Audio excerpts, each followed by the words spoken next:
Rohit Ramsay बयस आছিলে 22 বছৰ তাৰ ডেটা হয় ৰাতি আপোনাৰ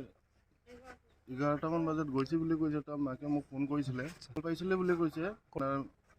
আলি কাকৰ হয় কিন্তু গোপাল ৰায় বুলি শুনিছোঁ মইতো চিনিও নাপাওঁ তেনেকৈ মৰিয়ানীৰ পৰা ধৰি লৈ আনা বুলি কৈছে সিহঁতে আমি আপোনাৰ 10 তাৰিখত তেওঁলোকে ঘৰত মানে পাৰ্চনেলকৈ কিবা মিটিং কৰিম বুলি আলোচনা কৰিম বুলি ল'ৰাটো মানে লৈ গ'ল লৈ যায় মানে মাৰধৰ কৰি কিনে তাক পূৰা জলিল কৰিলে আৰু ধৰি লওক ল'ৰাটো এনেকৈ কৰি তাৰপিছত মাৰধৰ কৰি মাকৰ হাতত মানে গধূলি গোটাই দিয়ে 10 তাৰিখ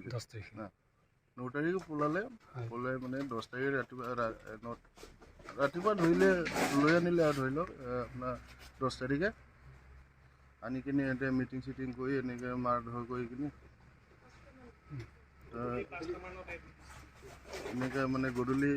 ল'ৰাটোক মানে মাকৰ হাতত গোটাই দিলে মানে এনেকৈ মাৰধৰ 11 তাৰিখত আহি পালোঁ মই ল'ৰাটো আকৌ লাজ পাব বুলি মই দিনত একো নক'লোঁ গধূলি আৰামছে বহি কিনে ধুনীয়াকৈ ল'ৰাটোক মই বুজাম বোলো এনেকৈ ভাবতে থাকিলোঁ দিনটো মই 4:30মান বজাত এনেকৈ মই ঘৰত মিস্ত্ৰী কাম লাগি আছিলে ঘৰত কাম লগাই থৈছিলোঁ তাকে মই চাই আছিলোঁ মানে গধূলি সময়ত মানে এনেকৈ মানে ল'ৰাটো ছুইচাইড কৰি ল'লে কেছটো দিয়া হৈছে চিলাপথাৰ থানাত 4জন মানুহৰ নামত কেছ দিয়া হৈছে এতিয়া কেছটো ৰেজিষ্টাৰ কৰিছে মোৰ ন্যায় লাগে ইমানে কথা ফেমিলি আলোচনা বোলে একো নাই এইটো আমাৰ ফেমিলিৰ দৰে মই কৈছোঁ এইটো আমাৰ ফেমিলিৰ দৰে তেতিয়া এনে ফেমিলিকেইটা বহি কিনে কৈ তালা বন্ধ কৰ গেট তালা বন্ধ কৰি দিলে কোনে বাপেকে আহি আছে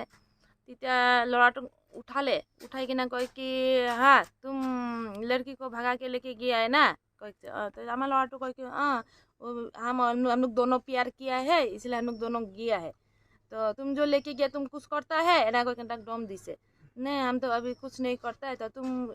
लड़की को जो लेके गया है ছোৱালীটোক লৈ গৈছা তো তুমি কি কৰি খোৱাবা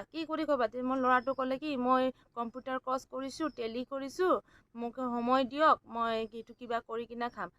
তো এতিয়া কম্পিউটাৰ কৰ্চ কৰিছে টেলি কৰ্চ কৰিছ তো এতিয়া সময় দিব লাগিছে তো যেতিয়া সময় তই বিচাৰিছ তেতিয়া ছোৱালীটোক তই বিক্ৰী কৰিব লৈ গৈছ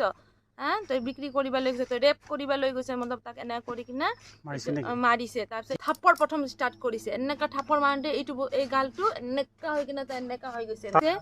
ইমান ডাঙৰ ডাণ্ঠা আনি কিনে একদম এনেকুৱা তাত যিমান জোৰ আছে এনেকুৱা দিয়াৰ লগে লগে না ছাৰ মইতো মা হয় মোৰ ল'ৰাটোক মাৰি আছে মই কি দেখিব পাৰিম মইতো নোৱাৰিম ছাৰ মই আঁতৰি গ'লোঁ মোৰ ল'ৰাটোক পাৰিব এতে থামাবা গৈছে একদম থামাবা দিয়া নাই ছাৰ সেই লাঠিটো ভাঙি কিনে আকৌ এনেকৈ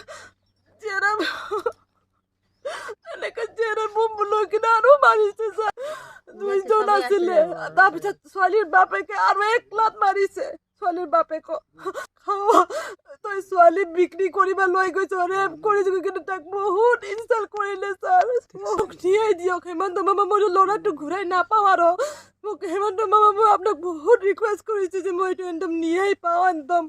ন্যায় পেলাই দিছোঁ যে মোৰ ল'ৰাটো যে আত্মাটো যে শান্তি পাব হেমন্ত মই বহুত আশা কৰিছোঁ মোক যে মোৰ আলি কাকত লৈ গৈছিলে মোক আৰু ইমান মাৰিছে ছোৱালীটো একষাৰ কোৱা নাই এইটো ভাল পোৱা কয় একষাৰটো ক'ব লাগেতো না মই আহিছোঁ দেখোঁ মোৰ ল'ৰাটোৱে হেং হৈ বহি আছে रोहित रामसियारीर जी नेকি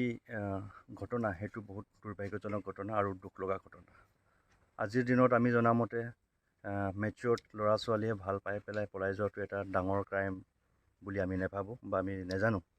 গতিকে আলোচনাৰ নামত যেনেকৈ ছোৱালীৰ ঘৰৰ পৰিয়াল তেওঁলোকে আলোচনাৰ নামত ব্যক্তিগতভাৱে ঘৰৰ ভিতৰত তলা মাৰি পেলাই ডিছকাশ্যনৰ নামত মাৰপিট কৰি পেলাই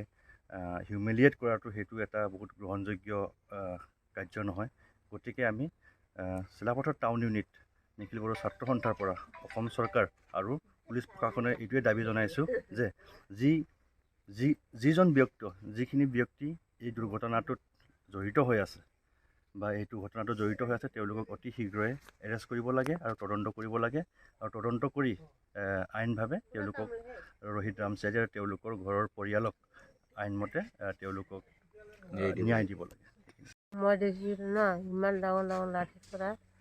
তাৰ মা লৈ কিনে গৈছে লগত লৈ কিনে গৈছে যে মই ইমান ডাঙৰ ডাঙৰ লাঠিৰ পৰা মাৰা দেখিছোঁ হা। মই যে বৰদাস্ত কৰিব নোৱাৰাকৈ মই যে ৰখাবলৈ গৈছিলোঁ হা। মোৰ পৰহি ক'লে ঐ ভাউজি তোক লাগিব, তই এনেকুৱা ওচৰত নাযাবি বুলি ক'লে হা। আমাৰ চকুৰ পৰা পানী ওলাই কিনে আমালোকে ডাইৰেক্ট চাইড হ'লোঁ।